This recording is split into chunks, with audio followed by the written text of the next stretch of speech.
asifiwe sana. Jina la Bwana Yesu lipewe sifa. Okay. Tupo katika somo ambalo somo hili linaenda kwa kichwa cha somo ambacho kinasema Mungu mfalme, Shetani mwanaharakati dhidi ya ufalme wa Mungu. Kabla ya kuendelea, ningetamani mjue mambo yafuatayo. Vile ulivyo ni matokeo ya kile unachokifahamu. Tabia ulionayo ni matokeo ya kile unachokifahamu.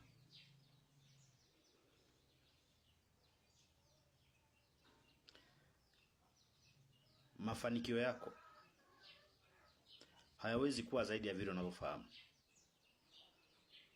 Mafanikio yako yanatokana na kile unachokijua. Huwezi kufanikiwa zaidi ya kile unachokijua. Huwezi kuamini zaidi ya kile unachokijua. Kwa hiyo imani yako inatokana na kile unachokifahamu. Kushindwa kwako kunatokana na kile unachokifahamu, hasa kile unachokiogopa. Huwezi kushinda zaidi ya vile unavyofahamu.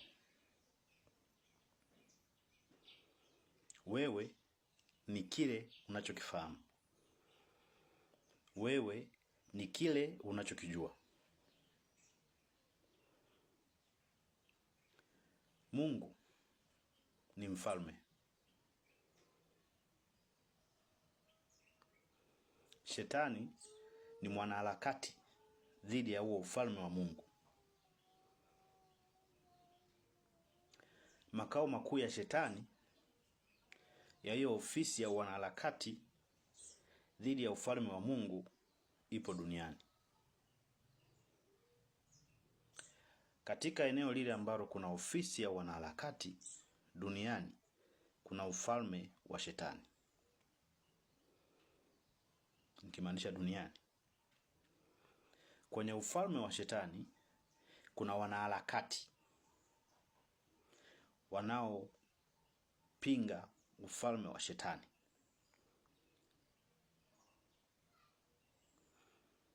Lakini pia katika ufalme wa Shetani duniani kuna wanaharakati wanao support ufalme wa Shetani kwa siri na kusapoti kwa hila ufalme wa Mungu kwa uwazi.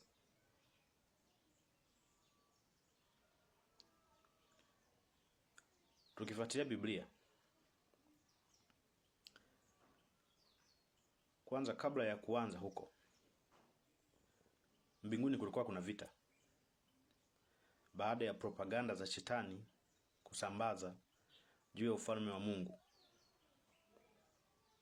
walitokea watu ambao wanamsapoti Mungu, walitokea watu ambao wanamsapoti Shetani. Na sio watu, ni malaika. Baada ya hapo, malaika wapo waliofeli. Walipofeli wakabadilishwa jina. Hawakuitwa malaika tena. Wakaitwa mapepo, wakaitwa majini na mambo mengine yanayofanana na hayo. Wakati Shetani yupo mbinguni, kabla ya kupambana na Mungu, alikuwa na nguvu ya Mungu. Baada ya kushindwa, ile nguvu ya Mungu ikabadilishwa jina na kuitwa uchawi, ushirikina na mambo mengine kama haya. Mpaka leo kuna malaika ambao wanajutia ni kwa nini walikubali kudanganywa na Shetani. Lakini hawana jinsi. Wanaifanya kazi ya Shetani. Lakini kuna watu ambao pia wanaifanya kazi ya Shetani. Kwa wapo waliojutia na kuamua kuwa wanaharakati wa ufalme, wa kusapoti ufalme wa Mungu, Na kuna wapo ambao bado mpaka sasa hivi hawajastuka. Hivyo basi, uongo wa kwanza ulitokea katika vita. Shetani anapeleka habari kuhusiana na ufalme wa Mungu kwa malaika wengine. Malaika wengine wanakubali, malaika wengine wanakataa. Uongo wa pili, Shetani anamfuata Eva. Kitabu cha Mwanzo sura ya 3 mstari wa 1 kuelekea wa 4 kuelekea wa 5. Anaenda kumwambia Eva kuhusiana na ni nini Mungu ameongea kuhusiana na kutokula tunda la mti wa uzima ama mti wa katikati. Ni mti wa katikati. Analeta uongo. Kwake ule uongo unazaa matunda na lengo lake linatimia. Kitabu cha Mathayo sura ya 4 mstari wa 6 mpaka wa 7. Shetani analeta tena uongo na kumdanganya mwana wa Mungu Bwana Yesu Kristo kwamba aruke chini kwa kuwa imeandikwa atakuja kuokolewa. Anaambiwa pia amsujudie kwa kuwa atampa ufalme. Bwana Yesu anatoka katika mtego huo. Na jambo jema ni kwamba alimshinda shetani wakati akiwa dhaifu. Hakumshinda shetani wakati ana nguvu. Kwa kuwa alikuwa amefunga siku 40. Na baada ya ule mfungo kushika haswa na kumuumiza haswa, ndipo shetani akatokea. Kwa kuwa alijua akija wakati Bwana Yesu ana nguvu hawezi. Lakini pamoja na yote hakuweza. Sasa kuna watu ambao mpaka sasa wameshindwa kujua hila za shetani. Na hali iliyopelekea wao kushindwa kuyasolve matatizo yao. Kwa nini? Kwa sababu ya kile walichoaminishwa ambacho kipo katika ufahamu wao. Kwamba gonjwa la kansa haliponi. Kwamba ukimwi hauponi. Kwamba kupata mafanikio ni jambo gumu. Kwamba familia hii haijawahi kufanya jambo fulani. Kwamba eneo hili hakijawahi kutokea kitu fulani. Sasa, adui yako wa kwanza sio shetani. Adui yako wa kwanza ni ufahamu wako. Rekebisha ufahamu wako. Information zinazoingia katika akili yako zisitoke kwa shetani.